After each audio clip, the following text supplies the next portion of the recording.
Yo, what up? This your boy Tim, aka T.O. Speaks. And it's your girl Yami, aka Yams B saying, and you are now tuned into Love and Theology. I know I've questioned many things in this world, but I never had to question your love. So I know one thing's for sure. I can put trust in a real love, your love. For every mom who ever missed a meal so they would have enough to let their babies eat. Yo, man, we about to have a dope episode. I mean, this is, I would like to say, one of the best we've had, man. You say that every time.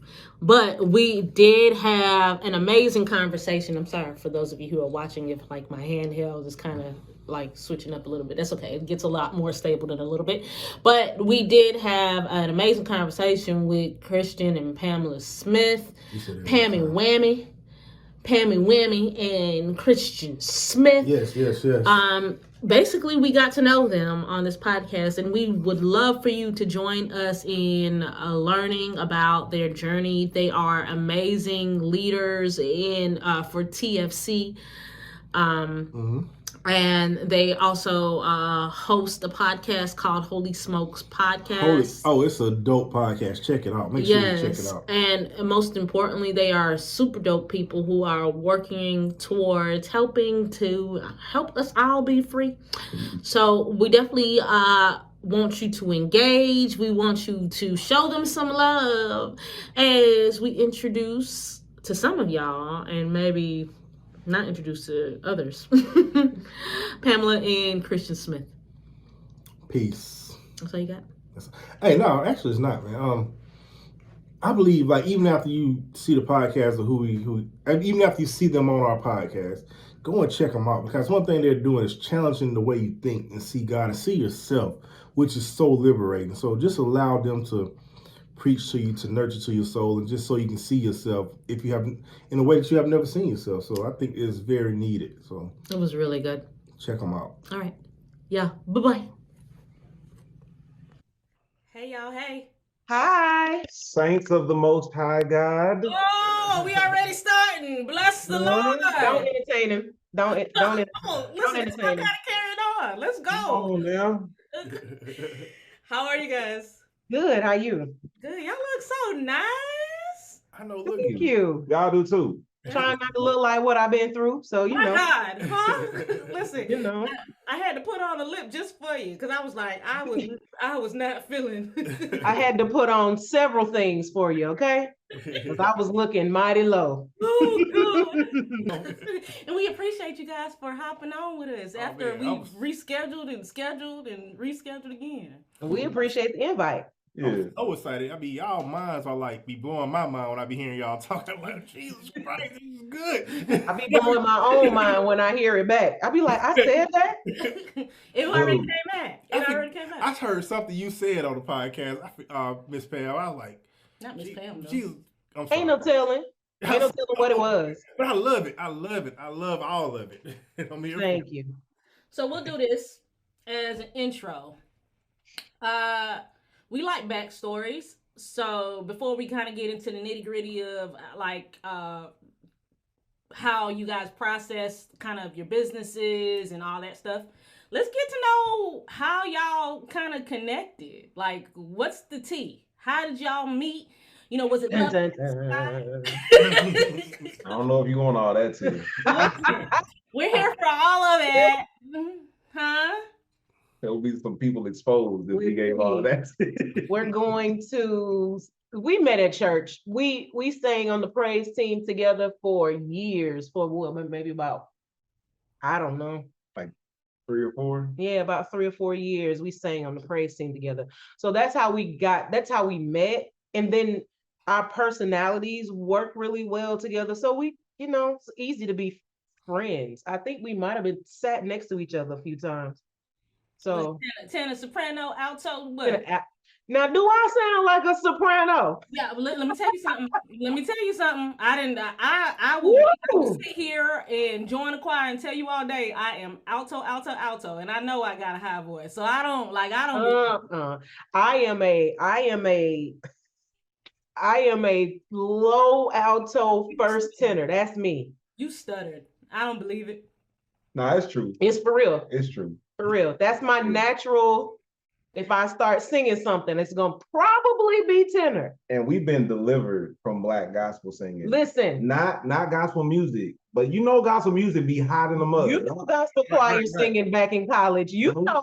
Don't look at me in that tone of You- voice. You know we be singing high for no reason. Let me tell you something. They used to take me out, and that's before I had a baby. So I had none of this weight, and I had all of this voice, and it was easy. Boy, if you asked me to sing not a Richard Smallwood, who was it? Hezekiah Walker, somebody like Ricky Dillard, James Hall. Ain't no way. John P. Key. There's no way. Yeah. Yeah, I'm not doing that. I can't. It's falsetto. A I'm falsetto. a smooth tenor. Smooth tenor. That's me. Did y'all meet in Georgia? Mm-hmm. Okay. Yeah, we met at House of Hope with Dewey Smith. We both used to. Oh, really? Okay. Yeah. Oh, Yeah.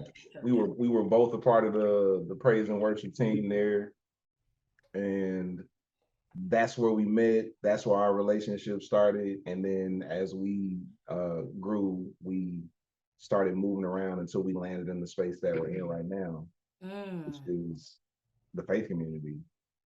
You know, here we are.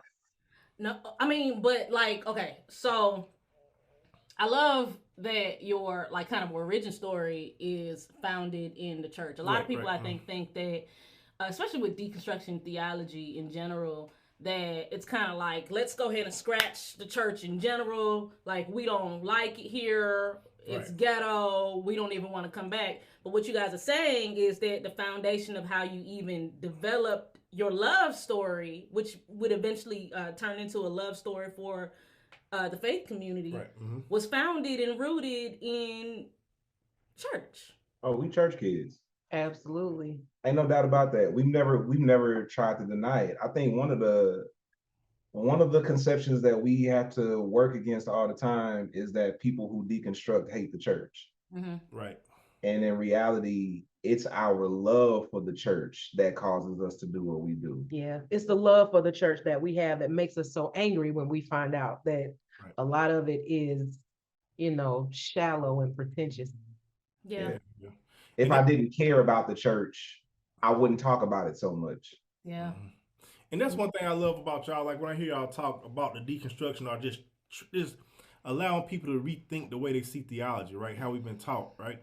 I love the fact that y'all are brave enough to even speak on it. A lot of people won't do that. So what caused that? What made y'all so be like, look, I just can't take it no more? You know what I mean? It's like, we got to speak on. I think it's so freeing. You know what I mean? I think even the people that, because sometimes I see in the corner with somebody be challenging what you're saying, right? And you always, and I also want to say, I love the way you address everybody. You do it in love, but you do it with a sharpness that's like no other. Oh, man. Kristian got a straight PK version of it's something that I did. Like when I think I think, and most people may not agree with me, but I think PKs make the best kind of ministers in that sense, because one, for many of us now, I'll admit that my background, even as a Baptist, my dad is beyond ethical. Actually one of my issues with her dad would wear a suit to bed. Stop doing that. Don't talk about my dad. He saved. He saved for real. What he's referencing is, we had our first Thanksgiving at our house a couple years ago. Like, I think Tabitha was like a couple Nothing months but old. family. Everybody's seen them. And, my dad, came and he was in a 3-piece suit, and he was just kind of like, you never know when somebody's going to call me to preach. So, I just... But I mean, if you stay ready, you ain't got to get ready. But actually, but in essence, one of my issues living here in Georgia, specifically, because it wasn't my experience in Florida at all, for none of the churches that I went to in college or my home church, and maybe people have a different perception because whatever. But seeing the behind the scenes, seeing the character that he had before and after, same thing with my grandfather. Mm-hmm. I struggle deeply with, I'm going to say specifically some of these pastors, but also how church structure often is kind of operated, because a lot of the foundation, a lot of the issues that I see is a lack of integrity. It's not like it's not like they're bad people per se, Yeah. but how they handle people, how they talk about how they talk about their parishioners. My dad, when he was in Haiti, was ousted out, and he'll talk about this on the pulpit because Haitians are petty, but was ousted basically by church folks. And these are the same people that maybe followed him to not followed him to America, but he landed in his church in America, and he still treats them like it never happened. I don't see happening ever. And me personally, me specifically, you can't make that Grace. I'd be ready to fire. Pew pew pew. Yeah. That's not your question. What was your question? I don't know. You just took the I mic. know. I'm so sorry. I have no I started idea. talking. He asked about the boldness. Thank and you. where that came from. Right. So what? I would love to hear. I would, yeah. The truth of the matter is that that's part of our personalities. Both of us have really assertive personalities. So when you take somebody who has an assertive personality and then you put them out and don't let them back in and tell them they're not fit to be here, I ain't got to follow nobody's rules at this point. Right. I get to say what I want to say, because you know what? I don't sing on so-and-so's praise team anymore. I don't lead anybody's group at anybody's church anymore. I'm not a member of anybody's church. So the only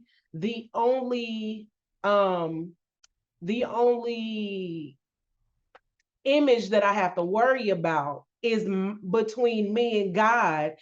And am I being authentic to myself? Because I spent a significant amount of time in all of these churches, all of my life, being what I thought I was supposed to be, because they didn't allow duality to exist. So I'm a church girl, but there is a lot of nuance to me. So when you put me out of church and it's like, you can't believe that in here and you can't say that in here, and that's what all of the churches say. So now I'm without a church. Guess what? I'm gonna say whatever I want to say, and ain't nobody gonna say nothing to me about it.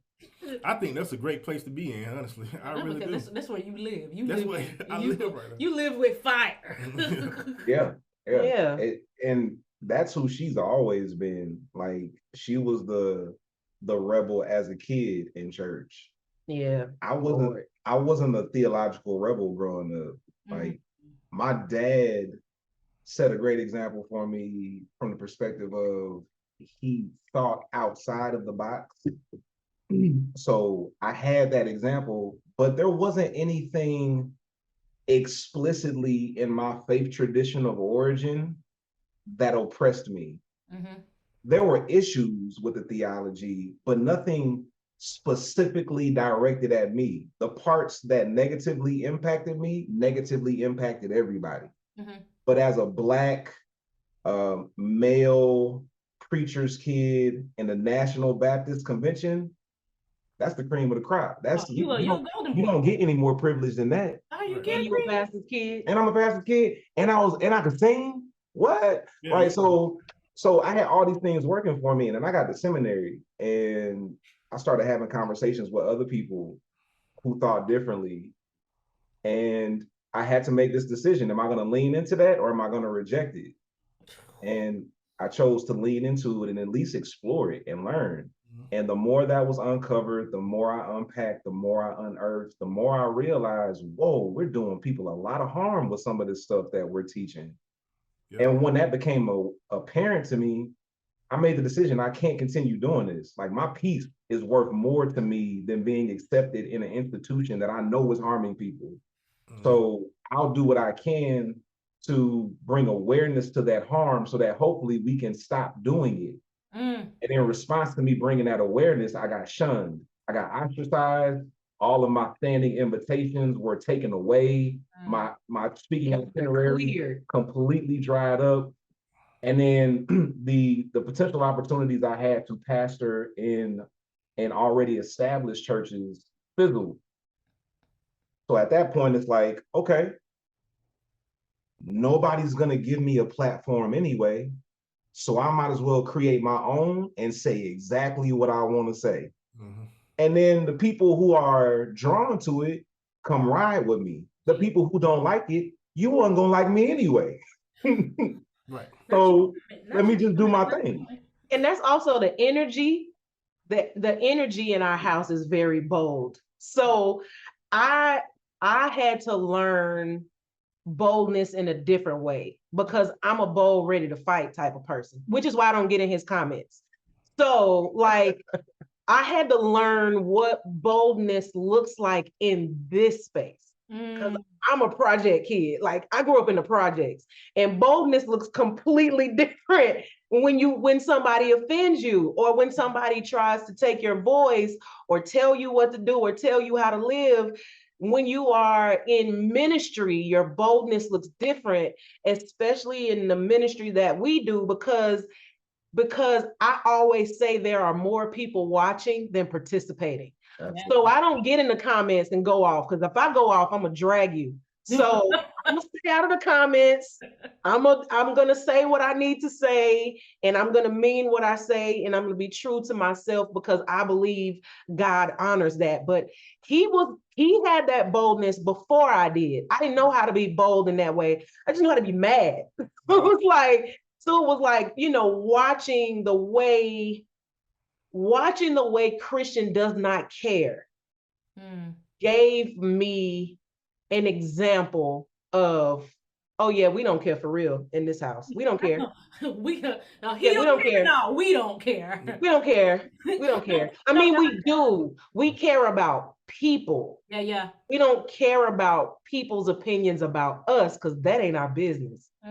We care about freeing people. And if I gotta be bold and loud and whatever to free people so people can get healed, and if it pisses some people off, too bad. I know, like, Too bad. our goal is to make sure that the work that we do doesn't cause people harm. Absolutely. So as long as we're not causing people harm, we don't care what people think about us. Nope. If we're not causing people harm and you got an issue with us, then you just uncomfortable. And your discomfort is not my responsibility. Yeah. And you always have the choice to disconnect. You ain't gotta listen. But I love the way, like, when y'all do, like, when I first got introduced to the way, y'all thought process. I'm be honest, at first I was like, what in the world? You know what I mean? I'm just keeping it real. That little baby was struggling. He was like, they don't love the Lord. We stressed you out. We stressed him out. Ain't no God in this. No, but see, I'm keeping it real, but I'm a person that I also believe that where we find God, it's in the middle. You know what I mean? Where two people where two different thoughts come together, and but the way y'all delivered it through that boldness with love, it made me be like, man, I get what they're saying, and I began to dig deeper into it, and it made me cross over. You see what I'm saying? Wow. I think that's the whole. That's powerful. You know what I mean? So at first I'm like, holy crap, what's going on? It was like, you struggle with me too, just because I'll admit that it was McAfee that made, I feel, not that I was sleeping, right? Maybe I had so much confidence and trust in my dad. So, and that translated into, well, if he's like this, obviously everybody's like this, right? Yeah. Everybody wasn't like this. Right. And then I went to McAfee, which I'll never forget it. I think it was Dr. Karen Massey, maybe in like worship. And they were talking something about how women couldn't participate in ministry or something like that. For whatever reason, that was the first time that I had ever heard it, right? Really? I promise. Let me tell you something about me. One thing about me is I live in my own little bubble.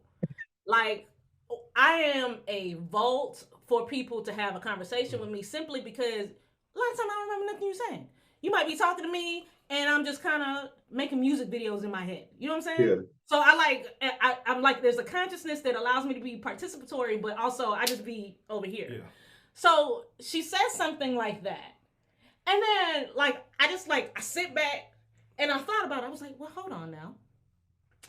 Let me go back a little bit. Mm-hmm. I ain't never really seen no female preaching on the pulpit. But also, didn't nobody question me when I decided to go to seminary. So I'm like, well, hold on. Let me ask some questions. You can get the knowledge, but you just need to be quiet. I'll also say this. My parents never put limitation. And you talking about generational ministers. I may be the only female now, but nobody ever thought, but nobody ever said to me, "Oh, you can't do this. Oh, this doesn't make sense," or like stopped it in some kind of way. So I remember going to my dad, and I was just kind of like, "Hey, man, what's this about?" And he was just kind of like, you know, it's a thing.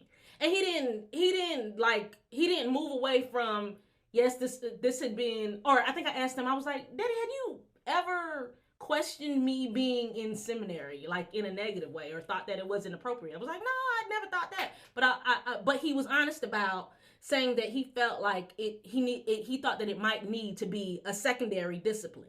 And I think it's paternal. I think he was just kind of like, people ain't gonna receive you out here like this. So as my daughter, let me caution you this way. Yeah. But there was never a restrict. I just found out that the people of God were in the Southern Baptist Convention, and I promise you, in Haitian culture too, it's different. So I think it's like, I remember I asked him, I said, "Hey man, how we get here?" He was like, "To be honest with you, when his best friends who passed away last year, they had churches maybe, I don't know, a couple miles apart from each other. He was in the Northern Baptist Convention. Daddy was in the Southern Baptist Convention. He said the thing that made me make a decision was who was giving me the money. Yeah.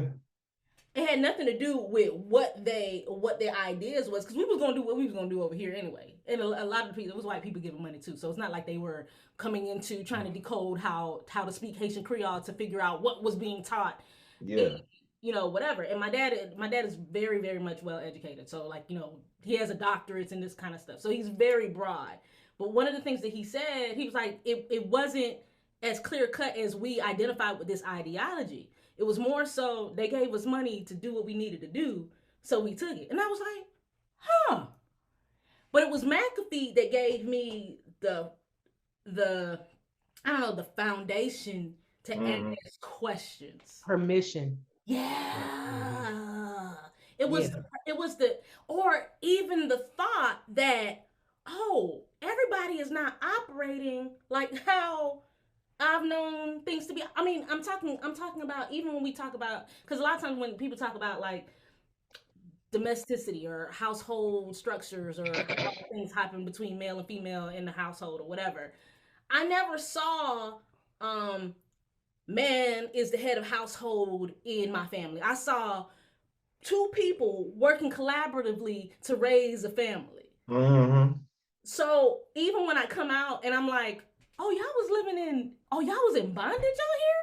Like, and the bondage was from the Baptist framework that I had been raised from? Yeah. That was never what it was in here.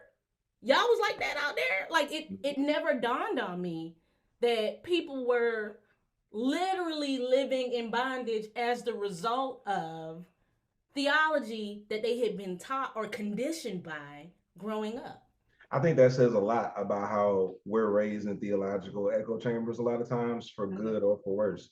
Like, because you were shielded from some of the negativity in other spaces, right? But you were still raised in a theological echo chamber. Yeah. And I never even thought a lot about that, because the idea is to open our understanding and open our worldview, so that even if we feel like what we're doing is healthy, our goal is to make sure we're still open to learning from other traditions, from other people who think differently, because by being in conversation with those people, it sharpens us. Yeah. Right.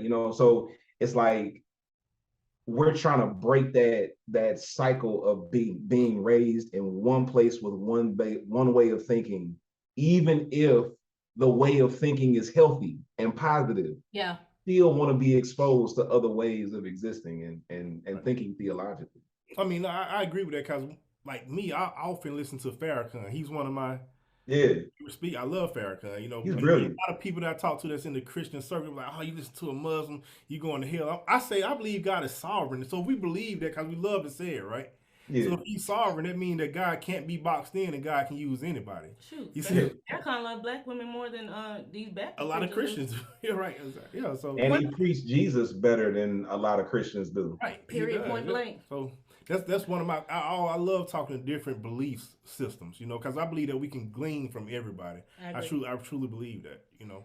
Pammy Whammy. Agreed. Pammy Whammy, you do work in religious trauma support. Yes. So I find that a couple months ago, as I was kind of building what I would deal with in terms of my thesis, I came across your work and I thought it was very interesting because like the framework for where I'm going with my project or where I hope I'm going, who knows what's going to happen at the end of the semester, but is I think rooted in religious trauma. Specifically, I hope to kind of convene with women who have been divorced to talk about what factors of what theology they were raised in that conditioned them or prepared them for marriage.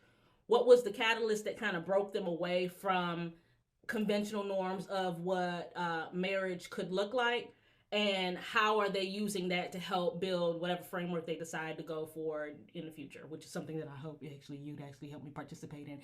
But I'll talk to you off camera about that. So, in dealing with kind of what the faith community and kind of building a newer echo chamber, if you will, or newer framework for theological understanding, what are some things like your practice has helped you realize in terms of how you help people to wholeness? One more time so I can make sure I got that question right. What's the question again? How has I be talking a lot just to get to my center point. So I understand. It's okay. That's okay. I just want to make sure I answer correctly. Basically, what things from your practice, like the work that you've done, is helping you to help heal or help guide people into healing from their religious trauma, basically? Being empathetic is major. Showing empathy and being compassionate, because TFC is like rehab when people show up. A lot of people are coming from places where they have been harmed repeatedly. And then you have people who want to figure out how to get more connected to the divine, who haven't had a church experience. So they're in a different place emotionally. And then you have people coming in who are like over it. And TFC is the last chance I'm gonna give it. So just listening to people's stories and showing empathy and being compassionate. And I always remind people to show themselves grace. I do the same thing with people at TFC that I do when I sit down one-on-one with people. It doesn't change because that's who I am. So it's not like there is something that I've created that I brought from one place to the next. I just brought me. So that's just who I am. So I show up in those spaces as the same person. And I meet people where they are. That's very important because church expects a lot from people, and people expect a lot from church, and they expect church to expect a lot from them. That's good. So I just try to find out where people are. And that is where we start, where you are. That's it. I don't want anything from you or anything like that. I just want you to feel safe, and I want you to feel heard, and I want you to feel seen. And she constantly reminds people they have the permission to leave. Absolutely. And I think that's one thing that people don't get a lot of times. Not really. That reassurance that if you need to leave, if you need to take a step away, that's fine. We'll be here if you decide to come back. And if you don't decide to come back, we really wish you well on your journey. Not really. It seems like now, if you decide to walk away from the church, you become beefing with the pastors. Right. it's a beef. Like, oh, you want to leave? Like, no, maybe I left because there was a problem that I couldn't even speak to you about. You know what I mean? So, like, and piggybacking on that question, like, what are some of the things that people come to you about? Like, you can highlight one that people say they left the church for. Like, one thing, the major thing. Is it because of church hurt? Because you hear that a lot. Or like, what is one of the? It's traumatic stuff. It's we don't get a whole lot of church hurt stories. Okay. We don't get a whole lot of I wanted to sing on the praise team and they wouldn't let me, so I left. Or, you know, I've been sitting right here for 50 years and they put somebody else in my, we don't get that. We get there was rampant sexual abuse by ministers at my church. We get there was incest in my family and everybody's acting like it didn't happen. Yeah. We get I was shunned for asking questions they didn't want me to ask, so they shut me up every time I asked a question and made me feel like something was wrong with me. That's my testimony as a kid. We also get I knew I was queer from a young age, and everybody gave me all of these books and told me I was going to hell, and then my parents sent me to conversion therapy where I wanted to take my life because this wasn't something that I could get rid of. No. That's the kind of stuff we get. Wow. We get stories about trauma, and we get stories about abuse, and we get we get stories about people's gifts being mishandled and people being manipulated because they have gifts. We get stories about people not being able to be their whole selves. So it's like splitting in half when they go to church, you know, or they have a partner that they're with that's same gender loving, or maybe they're in a polyamorous relationship and then they got to go to church and sit like they roommates. We get a lot of people who've been in cult like faith traditions, or some of them have just straight up been a part of cults. So they have a high amount of reluctance when it comes to church and communities of faith, but they still crave community. And those two things are constantly at odds. It's like, and a lot of times when they find us, they say, this is the community I didn't know I needed. Ooh, yeah. Because they have pulled away from it so much because it was so unhealthy. And they didn't think there was anything out there healthy enough for them to feel safe. That's good. So then they, you know, especially early on, the first couple of years while we were just trying to like establish our identity, everybody that came in was a skeptic.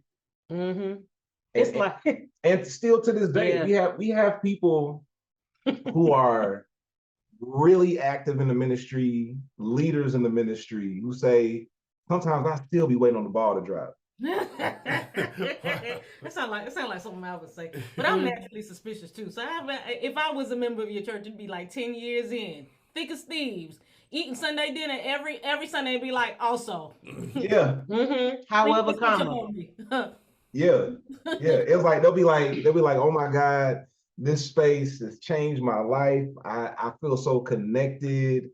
I see myself differently. My relationship with myself is better. I feel closer to God. And then it's like, but there's just still something too good to be true. I don't know. When you've had that experience, it's like it's like self-preservation. Yeah. You don't want to lean in too much, because the more you lean in, the more vulnerable you become. And the more it's risky. Not you getting into my therapy sessions. It gets risky when you get intimate. It gets risky. My therapist told me that the other day. She was like, "Girl, are you tired of self-preservation?" I was like, "No." That's why it's self-preservation. Nope. None of the leaders at TFC want to be leaders. That sounds about right. Yeah, they like, I don't know. No, I don't want to do that. No, don't say that. I'm not a leader. No, I don't think that's right. I'm not ready.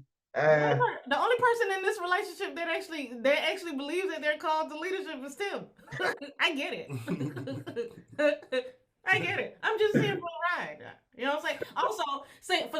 reason that I went to McAfee. I was like, I'm sick of God hounding me. Okay, like I get it. I submit. I think like the reason Yeah. for me, it's because of what y'all doing. I always had that thought like, man, somebody got to say something about what's going on in the church, right? Say something. You know what I mean? Like who was gonna do it? So when I was introduced to y'all, I was like, there it is. I didn't even know what I was doing till y'all put a name on it for me. You understand what I'm saying? Like, oh, it's deconstruction theology. Oh man, Yo, the power of language. Mhm. The power. real. Language is so powerful, and that's the reason why we decided to embrace deconstruction as a rallying cry, because it was the only term floating around Mhm. that people had somewhat embraced and could identify with. Because I really don't like the term. I just rode the wave. I remember when I was like 13, I told my mom, I said, man, I need to tear down the church and build it back up. That's all I do. Like I'll just go and cause havoc. You know what I mean? That's what I felt. But it make more sense how y'all do it in such an elegant way. You know what I mean? My approach wouldn't have been good because it was like he's just a heathen. He just don't love God. You know what I mean? He helped me with that. I'm the more subdued one of the group. Mhm. She helped me with that. Really? Talk more about that. She taught me empathy. Mm. I have a brain. I'm aware of that. My brain works differently than a lot of people. It does. I remember when I first heard you, don't mean to cut you off. I was like, man, every time I think I'm getting smart, I run into these smart people. I'm like, I'm dumb. Like, golly, I need to learn more. Yeah, like my brain just functions differently, and I recognize that now. And I have gifts, but she helped me to put the empathy on top of that, which has really shaped a lot of what I do and say and how I say it. Because early on in our relationship, like nobody taught me empathy, right? I was a thug. That was it, right? And not like in the gang banger sense. I was gang adjacent. I was never in a gang, but I just asshole is my default. Right. Right? So she would always tell me, I know what you're trying to say, and you right. You right. I'm not saying you're not right. You can't say it like that. And let's take this in the editor's room. I'm just trying to make sure that the saints understand, you know what I'm saying? Yeah. That it ain't just like one-sided, you know what I'm saying? Okay, go ahead. We had a number of conversations like that. And where she helped me make that switch the most is my default is to start with logic, because that's where I start. I start with logic and I back my way into my emotion. She helped me to understand that most people start with the emotion and back their way into the logic. So she said, you'll probably be more effective getting this across to certain people if you meet them at the point of their emotions, and then they'll be more open to your logic. You can back up into that logic after you soothe them emotionally. Yeah. So she helped me to disarm people before I destroyed their theology. I used to say when I was preaching, I was like, I'm about to say this a little softer because when I say this a little harsh, y'all don't receive this. So let me whisper this to you. And then I would say something like disarming. And they'd be like, okay. But because you're right. People can't always take brute, blatant. Well, I don't think nobody wants to feel like they're being attacked. So, because when you feel like you're being attacked, I'm gonna fight back. You see what I'm saying? So, And it's automatic. It's automatic when people feel like something is threatened. Yeah. The logic goes out the window. Yeah. So it's hard to start with logic when people already are on defense because they feel like something is a threat. And that's how I notice, like, how you do it. Like, when I notice you answering questions, I'm like, man, he's coming from a critical thinking type perspective. Like, you use certain things, like straw mans. You be tearing up straw mans. Like, when people have a weak argument, I be like, oh, he's blowing them all down. You know, Used to be a debater. He should have been an attorney. That's what I tell him all the time.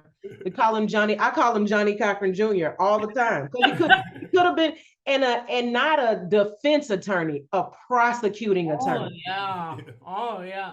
But that's what I think I love about the combination of the two of you, right? Just from pure observation.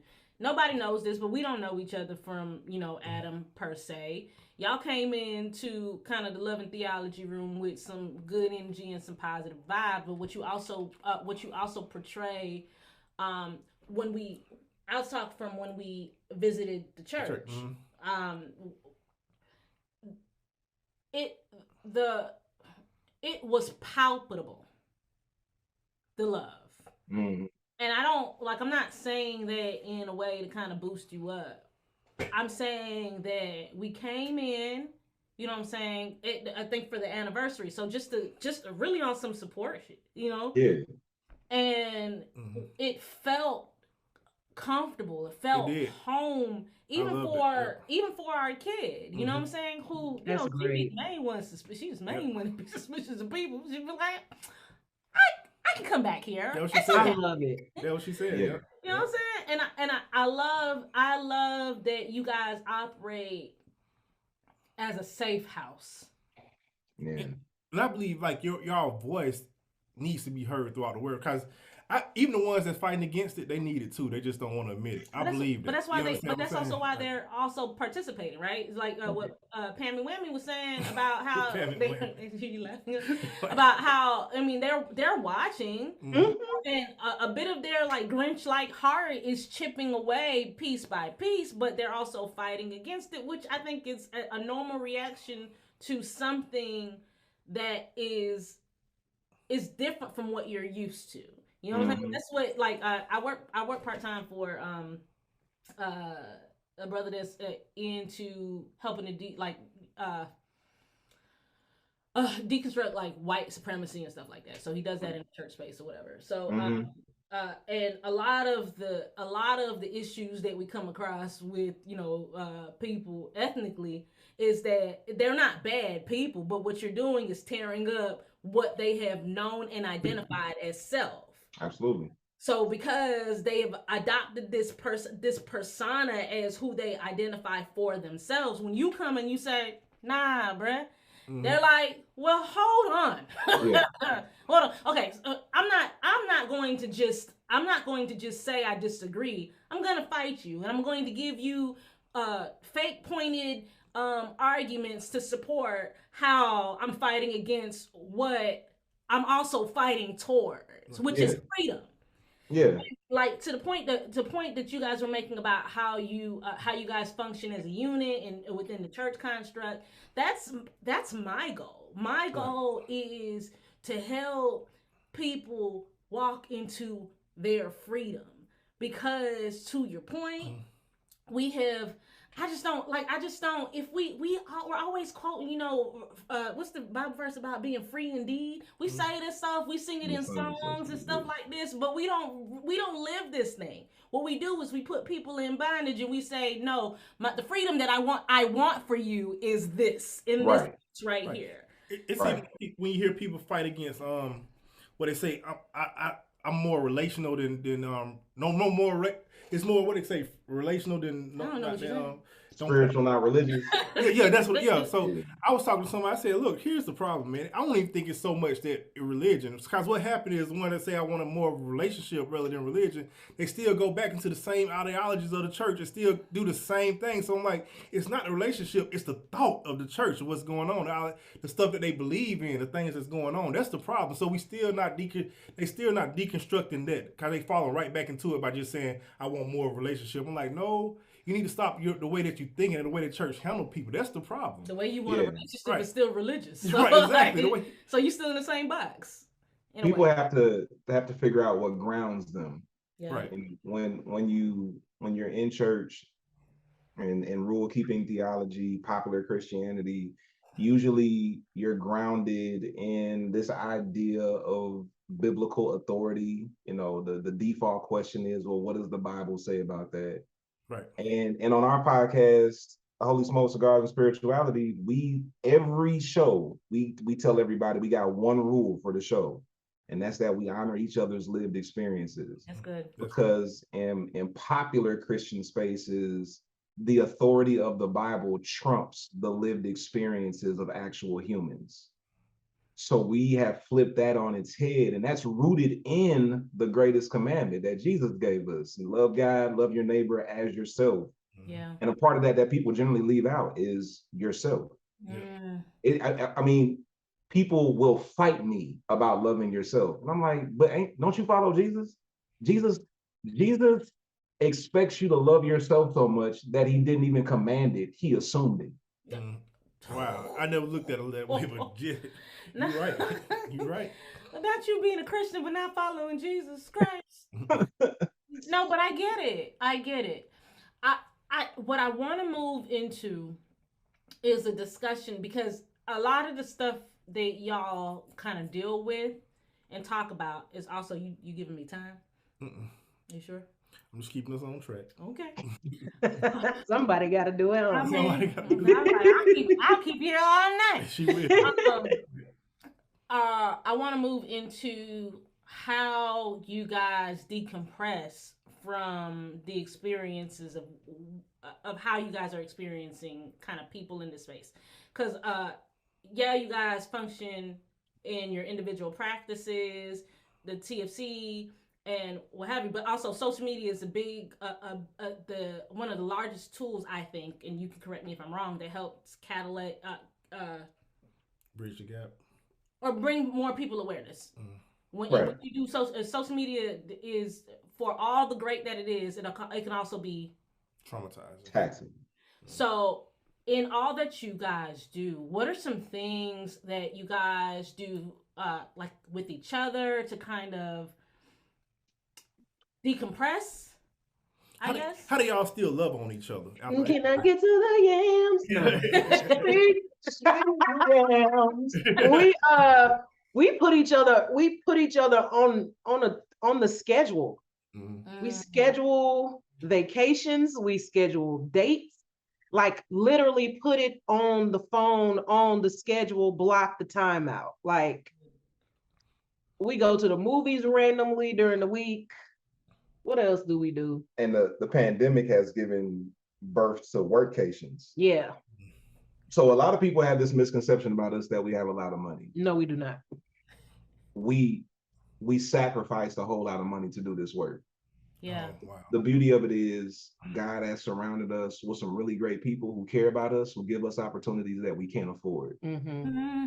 So if you looked at our travel schedule, you would think, oh, they balling. Yep. Oh, they staying here, they staying there. It's because we got people that love us who know the labor of the work, and they'll say, hey, go stay at my beach house for a week. Go do this. We got this at this place whenever y'all want to use it. Here, go to my condo and just stay there and get away. Because they know, they see up close and personal how taxing this is. So the pandemic made everything remote. The pandemic converted TFC into a virtual community of faith. Like before the pandemic, it was hybrid. And there's still a hybrid component, but 99% of what we do is all online. Mm. So that opens us up to be able to work from anywhere. Yeah. So we spend a lot of time figuring out, where can we go work? Because that change of scenery is such a beautiful thing. Yeah. I'm just productive when I work away from home. Yeah. No, I agree. I agree, and I like that, and I'll admit that that's probably been my concern for y'all. It's a shared concern, right? Because it's concern that I have for people in ministerial spaces in general, but just because of the McAfee thing, there's a component of relationship that I feel like kind of connected to. So I have found myself kind of wondering sometimes. I was like, yeah, are they okay? Yeah. You know what I'm saying, like because it's like I don't care how kind of centered you are. Enough of it is enough to be like, okay, you know what? I'm getting murdered. Everybody, just come here. You ain't never lied. And you know what else we do too? We talk a lot. We spend a lot of time talking, like a lot of time talking. From the time we get up, and I'm not a morning talker, so usually I'm listening to whatever he has processed while he's been awake. But like we talk all day. We're constantly talking. So that communication makes, you can't go and decompress if you're not communicating with the person that you do ministry and life with. Yeah. It doesn't make sense to go on vacation. It doesn't make sense to run all over the country and all over the world to get a break if we can't be at home and get along and have a conversation. So we spend a whole lot of time talking, and that communication helps make this work easier because it ain't always comfortable. And we're getting better at it too. Like, we continue to get better at our communication because we work at it. Yep.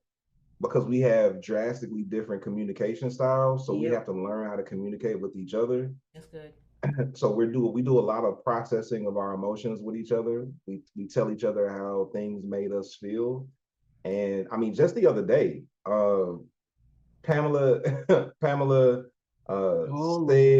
that she was going to do something, and my response, default, asshole. I was accurate, but I was an asshole about it. So I noticed something that she did, because she initially started to talk to me about the logic of what I said. And it's like, no, but what I said was logical. So that's not, like, no, right? And then she said, it hurt my feelings. And I said, I'm sorry I hurt your feelings. Okay, I get it now. Right? Yeah. And then it was over because she recognized that if she told me that I hurt her feelings, I wasn't going to ignore her. Yeah. Right? I wasn't going to argue, because I'm not going to argue with her about her feelings. So those are her feelings. Right. I argue with her all day about the logic of something. And I'm not a logic arguer. Yeah. I just want to feel better. Like, I don't care about the details. I just want everybody in the room to feel better. And however we got to get to that place. So yeah, we talk. Like, we talk about ministry. We talk about who's coming in and out. We talk about how we feel doing the ministry. We talk about how we're going to feel if this happens in the ministry, if this comes up in the ministry, if this situation. We just talk. We talk about the stress. We talk about the loneliness. We talk about feeling underappreciated. We talk about the financial struggles of doing this type of work. Yeah. And the misconceptions about it because of the work that we do. And then, like, we're both really into fashion. So when we present well because we really into fashion. And that's a whole business that makes clothes. And that's something both of us like. That's another decompressing thing we do. Yeah. So like my clothes retail are expensive, but I make them, so I don't have to pay the retail price. Oh, that's good. Pamela will kill everybody in the room from the thrift store. Don't me, because I love a good clothing scavenger hunt. So that's another way I decompress. Another way I decompress is I go in the kitchen, I blast gospel music, and I cook. I don't know what that is. That's like my altar doing its business. But I go in the kitchen and I turn on church, like old pre-deconstruction, that harmful stuff. I turn that on. If you ever wanted to feed me, because I don't have a southern bone in my body, so I don't have, like, if y'all would have come all the way to Winder, like, I would offer you a drink of water. I would have. You'll turn on some Sam Cooke side B. Let me like side B. Come on, because you know it's R&B on one side. On side B, you got gospel music. So you know. Listen, we are looking forward to. I'm inviting myself to y'all space. Come on and invite us so that we can eat. It's okay. Y'all love us. Y'all just don't know. Yeah, of course. Y'all know it. Of course. But that's how we decompress. He cooks. He makes stuff up. Like Kristian goes in the kitchen and makes stuff up, from cocktails to entrees. If he thinks of a concept, let me try this, and then So even in last year, he probably made up about 3 or 4 cocktails, and we named them all. It sound like Tim. Yeah. Tim be watching what's that the show you like the bar thing or whatever on Netflix. I had a drink today. I didn't tell you about it. Wait a minute. Yeah, I didn't tell you about it. I had to have it. I had to come home to you, so I needed a drink. So, but no, no, but see, I was when I got our food, I had a drink. So Okay. anyway, so it's little stuff like that. They poured the liquor over the ice. I said, you know they make the that water down my drink. Don't pour the liquor over the ice. The lady looked at me like, That's your logic. yeah, like He be watching the little bar things and coming up with stuff basically. Yeah. But also I'm not playing. If y'all like I will force myself to y'all house. Just if y'all want to feed me. I mean, it's only 3 of us. I mean, all you gotta get for is It's just 3 y'all. Yeah. Chicken and rice. That's all she wants. and I might because my Haitian tendencies. Oh, but here's what I want to ask you too, because Tim gonna make me close y'all out and be like, because the last people we had on, yeah, was just going on. It was like 9 You o'clock. talking about Dr. Monster? Yeah, I'm looking at them. It's fine. They were okay with it. They was at first they were sitting up straight. By the time it was done, they were okay with it. They were intrigued. Jesus They God. told me themselves. What was I gonna say? You made me forget my train of thought. But no, I will say this until you get back to your thought. I love that y'all do that, because what people don't realize is that ministry by itself is a gift and a curse. It's a burden at times. You know what I mean? And most people would never admit to saying that, right? But I even follow Jesus. I believe Jesus understood of the burden that he had to carry. Right? He had to walk away from y'all. I believe walk that, away from the people all the time. But It's like, I'll be right back. I got to go be with myself for a second. But he didn't. But he didn't stop. You know what I mean? So I was at work the other day. I was telling this guy. He was like, "What do you do?" I said, I do this, and I'm also a minister, right? He was like, "Oh man, that's cool, man. I bet it's good." I looked at him. I said, "You think so?" Cause you know what I mean? Like, you think so? I was like, man, honestly, man, if I could walk away from it, I would. You know what I mean? Honestly, that man. was my point. Yeah. My dad, when he was eulogizing his best friend, he's only had one best friend his entire life. They went through seminary with each other, so we're talking about 50 plus years of kind of relationship. And one of the things that he was saying was it's important for people in the space, ministers especially, to have community. Yeah. And to have people who understand what you're doing on the same level that you're doing it, to kind of either bounce things off of, to get correction from, to get feedback from, and to get love from. So that is probably, and I think in part, my portion or my contribution to this podcast, specifically when we deal with couples, is finding that sort of community, meaning, spousal support, couples who are doing this kind of work together, so that if for whatever reason, like it's getting difficult, we can go to you and be like, hey, just, do you have a second? I just need to kind of break this down, and vice versa, and to be a safe house for people in the specific space to do the same thing. And I guess that's my question to you guys. Are you guys, I know you guys do well with each other, and you guys do with community, but specifically for people who are operating in similar spaces that you are operating in, do you have that kind of community yet? We do ministry with our friends. Mm-hmm. Like, so that's a really big help. One of the warnings I got from my elders is, don't be friends with your members. And don't show them this side of you. Don't do this in front of your members. But I pastor in the age of authenticity. Right. So the more authentic I am, the more people are drawn to me. Yeah. The more people trust me, because they know I'm being real. Right. Yeah. So we built really strong friendships with the people we do ministry with. That's why the podcast, that's why Holy Smokes flows the way that it does, because we have these conversations in real life all the time. So we just say, let's put some structure around it, And turn the camera on, and let's invite people to be a part of it with us. And then we also have friends that aren't tied to ministry. That is so important. Yeah. I know for me, like my friends that I have who barely go to church or don't go to church, like one of my best friends is not religious at all. He does not believe in God. And these are one of the dearest people to my heart. And then I got another friend who, you know, he go to church when he need to fill up, you know, he can go in there and pay his tithes real quick. Come on, fill them up real quick. You know, get him a good hymn, you know, get the deacon to kneel down and do a prayer. And like he goes probably once every 3 months. American Baptist churches, y'all love to kneel down. Yeah. Yeah. So I need those relationships to keep me balanced so that all of my conversations with my friends aren't tied to ministry. That's good. Oh, that's so good. That's so good. Yeah. And I don't do a lot of talking about ministry. Just to be honest, like this ain't what I signed up for. So like, and I don't mean that in a bad way. Like no, we understand it. I mean that in this isn't what I signed up for. So I'm not at the point. I came with people who weren't in ministry.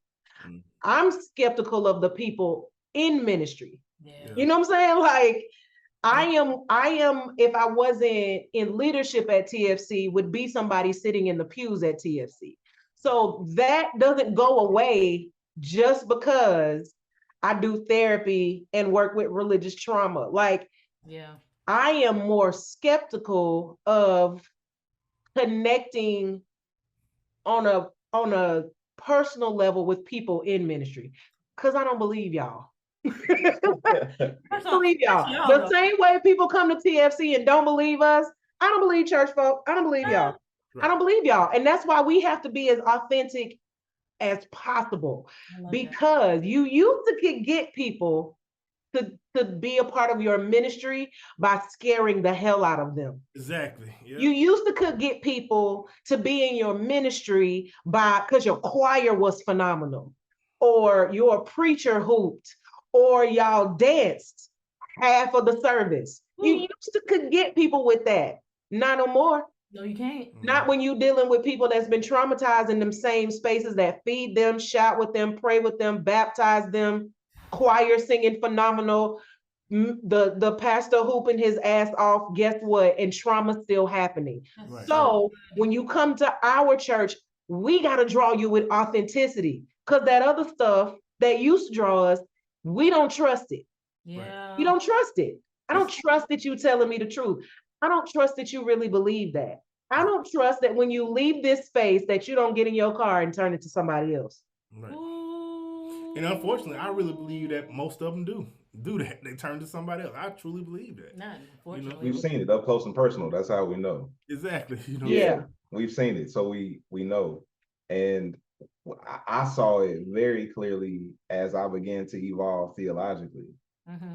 And I had a very emotional moment earlier today because a new friend and colleague of mine spoke very affirming words into our lives, particularly in the realm of the ministry work that we do. Very affirming words. And he's a part of the institution. And it was so impactful for me because it was the first time in probably 10 years I felt like my church loved me. Because since I started evolving, at best, my faith tradition of origin would tolerate me. And at worst, they would completely discard me. Wow. So when he spoke these words of affirmation, it was like, oh my God, I forgot what this feels like to be loved by my church. Yeah. And I think people don't understand that. I love the Black church. It kills me that she doesn't love me back. Yeah, that's so good. And that's why I go so hard, because there are so many Black church kids who also love the Black church, but said, I ain't doing that shit no more. Yeah.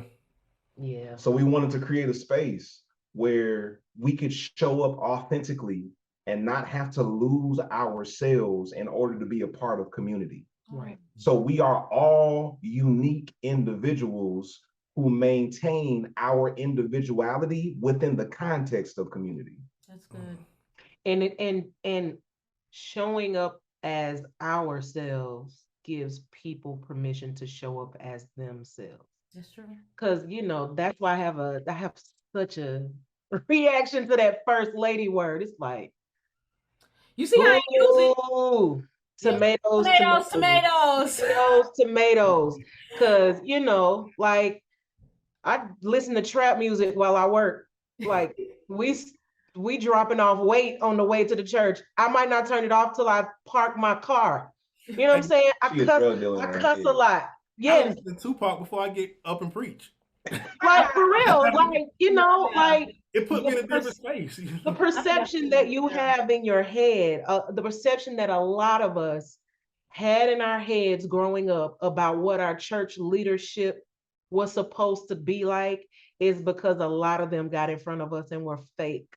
Mhm. Yeah. And I refuse. Yep. I'm too old, first of all, and I don't have the energy to get in front of people and be fake because you can't maintain it. So I'm gonna just be me, and hopefully you'll be you, and We're not even gonna be fake in our relationship with each other to try to present like we good. no. Because if we not good, we not gonna get in front of y'all and try to act like we are. Oh, we're just this big happy fat. No. If we beefing, we beefing. And we have already made the commitment that if we ever outgrow this relationship, we are not gonna stay in it just for the sake of Just appearance. to look like something. No, we Y'all not. talking some healthy stuff right there, Yeah. and that is different podcast that we'll invite you guys back on so that we can because there is a component of that. I'll speak honestly for myself. This is my second marriage. Tim is and there is a part of that I know I struggled with internally about how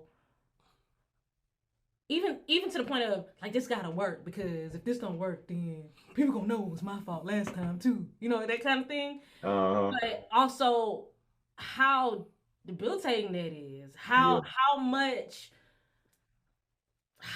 limitations I have put on myself or placed on my and I'll be honest with you, it wasn't until we had our kid, our daughter Tabitha was the catalyst for me to accept freedom. Cause she lives so free. Let me tell you something. Tabitha told us one time, we said this on another episode. Tabitha said, let me tell you something, Mom and Daddy. I'm not gonna let nobody stress me out. Even y'all. If y'all stress me out, I'm gonna go to my room, I'm gonna mind my business until y'all ready to talk to me. And this girl is 8 years old and she just said, I'm not letting nobody stress me out. Even mommy and daddy can't stress me out. But that's how but that's also how I know she's the marker for how I know that we personally, individually, we're on the right journey. Collectively as a unit, we're kind of on the right path, and that we are training her because we don't live in like some sort of metropolitan, because we live in Winder. 70% of these people voted for Trump. So that's kind of like the whatever. So and she has to be kind of bold and audacious in the way that she presents in a lot of ways, but and she has a soft place in us. Right. But what I realized though is that when she was born, me, Yami, got permission to be free because I didn't want her to live in bondage. Yeah. Like the other day, she took a shower and she did it again. So she 8 years old. She got this thing now. I just walked into a room. I learned I can't do that no more without knocking. So she was just laying on the bed naked. I said, "Tab, what you doing? Why you naked?" She said, "This is my space. Can I not just be free in my space?" You know what I mean? She said that. Questions that need answers. Right, like Sis said you walked into where I was. I was just laying on the bed. She said, I want to be. She said, I just need a little time to be the way I was brought into this world. So can I be free in my space? She told me, like, this girl's 8 years old. It made me think, like, man, as a dad, I'm just not smarter than an 8-year-old sometimes. We weren't raised with the access to information that they have. Yeah. Exactly, that's what it is. And we weren't given permission to be autonomous either. Mm-hmm. Autonomous thinkers. We weren't given that. I wish I would have said to whoever paid the rent, I just my space. My daddy would have said, this is my space. But that's not necessarily true. It is her space. Yeah. And we set the precedent for the way our children set boundaries. That's good. They are afraid to be honest with the people who raised them about their boundaries, imagine the type of fear that comes about when people outside challenge their boundaries. Right. Like, I'll say if you this. can't talk to me and tell me you need space, if somebody push up on you out there, you ain't gonna tell them either. Period. Yes. I'll that's tell you good. this. Tabitha was 3. And Tim used to do affirmations with her. Yeah. You know, I am smart, I am beautiful, I can do anything that I want, kind of thing. And I guess the night before, yeah. you had told her she couldn't do anything. So when it came time for the affirmations, she was like, Daddy, can I not say that I can do, you know, what do you say? What? No, she said I want to say everything except for the part where I can do anything I want to, because obviously I can't, because you told me no last night. She told me at 3 years old. She told me that. And like all we could do, and which is different from how we were raised, right? All we could do is be like, well, you're right. Well, what else would you like to say? That's what I did. I said, well, what would make you feel comfortable to say today? She's been here before. She has. I remember one time, I was stressed. I was going. Last year was a rough year for me, right? Yeah. And I don't even know where she came from, but I was walking outside. She said, "Daddy, don't let the world get you upset, because I need you to come home and be a good daddy." She told me. She been here before. She told me that. She said, "Don't let the world make you mad." That's what she said. I was like, "Wow." Kids like that make me lean into an acceptance of reincarnation. Yeah. Yeah. No. I mean, because some of the seriously. stuff she say, like she prophesied over my life all the time. Like, just tell me stuff. I'm like, Jesus Christ, like, where does this come from? Girl, you got. Why are you so oily?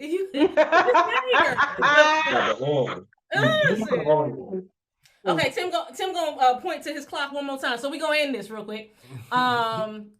So with I don't like to keep the good people, man. These Nah, are busy like, people. but Let me what- ask y'all this: when the book coming out? It's already out. What you talking? His book. So I have a book. Mhm. It's called Breaking All the Rules. It's on back order right now because I'm working through some publishing challenges. And so I'm gonna re-release it with an audio book and an ebook later this year. Oh, that'd be nice. Yeah. So, that's we're having a book launching party again, a relaunching party. You know what? I never did the book launch in the beginning. So, Sounds like a great you've idea. been asking me when am I gonna do the D-Men? So I started my D-Men at McAfee before the pandemic. And the reason I started it was because I felt like it would give me the space and the motivation to write, because the book was in me, but I couldn't prioritize it on my own. I needed something to hold me accountable. So the D-Men program was my idea to hold me accountable to writing so I could get this book out of me. Then the pandemic hit, and I work in the clothing industry. If people not going outside, I'm not going to be able to sell as many clothes. Yeah. And I was like, okay, we got to start rethinking all of this. So when that bill came for the next semester, right after the pandemic started, I said, you know what? Let me hold on this. And since the whole world shut down, it let me start writing. That's good. So I sat down and I locked myself up in the office for 3 weeks. And I wrote the book that had been sitting on me for like 5 years. Well, that's good. So I never did a launch or a release party, so I'm going to do it on the next release. Oh, that's good. I'm so excited to receive our invitation. Yes, absolutely. This is me Of forcing. course. This is me forcing myself on you guys. Love me, accept me. So we'll do. What's your theology? You want to go first, or how you want to do? Yeah, so this is pretty much, just anything you want to drop with the people about, just being what we spoke about earlier, right? So my theology is this. My theology is just, don't be afraid to question what it is you've been brought up to believe, right? I believe that you should challenge every thought and have a relationship with God. I think that what happens to us in the church is people begin to force their Jesus on us instead of letting us learn who Jesus is in our life. So allow Jesus to be who it is, because Jesus speaks to all of us differently, I believe. They tell us that we have a relationship with God and a relationship with understanding God individually, but they don't allow us to walk into that relationship individually, right? So let's walk into that relationship and embrace the God that that you have and what you believe. Embrace that and believe what you're hearing. So that's my theology. Just walk into the full acceptance of who God has called you to be. So yeah. What's your theology? My theology is there's so much power in hearing other people's stories. Oh yeah. So learning to listen, which I think in the D-Men program that I'm in, that I'm trying to convince you to come back to. Come on, just go ahead and get that with me. Anyway, no, in I'm resolute. I'm telling you right now, I am resolute. I think learning how to listen, especially to people who may have different ideologies than we do, is helpful to our overall growth. And even if they don't, learning how to listen in general to people's stories, how they tell it, is the thing that I think will help make us grow individually and collectively for whatever body that we serve. What's y'all theologies? No, you got it. You said it already. You go ahead. My theology is you can't love God in a way that you don't love your neighbor. And you can't love your neighbor in a way that you don't love yourself. So love for yourself is at the core of the gospel, because the love that you have for yourself, you can then project onto your neighbors around you. And that is the essence of love for God. That's good. Oh, that's so good. Very good. Oh, it's waiting on me. Yes. Mine is the same as his. Mine is the same as his. We have the same theology. Yeah. Yeah. It's the same thing. I don't believe that you can genuinely show love to other people when you leave yourself out of that equation. And I think that's what throws people off about us sometimes, is they don't understand that is the paradigm that grounds us. So when people try to combat us or debate us or fight us about theology, they don't realize that we're operating from a different paradigm.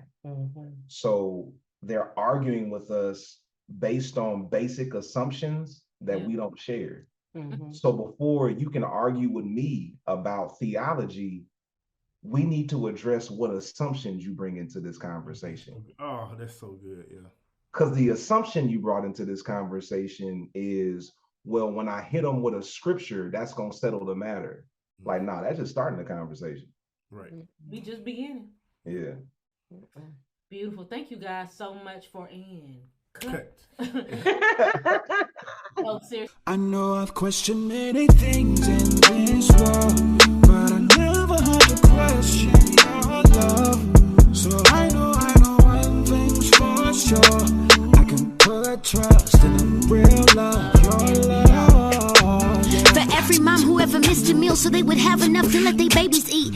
Fathers who grind every day to provide more than good advice. Charlie Sheen, taking everything you gotta take to bring the bacon home and put it on the table. You are not forgotten. Legacies are made in our darkest hours. God is watching. Keep your faith. Don't bend, don't fold. There's a lyric I quote. Tell me trouble don't last always. There's a Christ I know who revives the soul of the one who lose their way. Pursue the one who promised us a peace of mind. I tried to fly high on my choice of vice, but then I found Christ was the road to life. Many things in this world, but I never had to question your love. So I know one thing's for sure. I can put trust in a real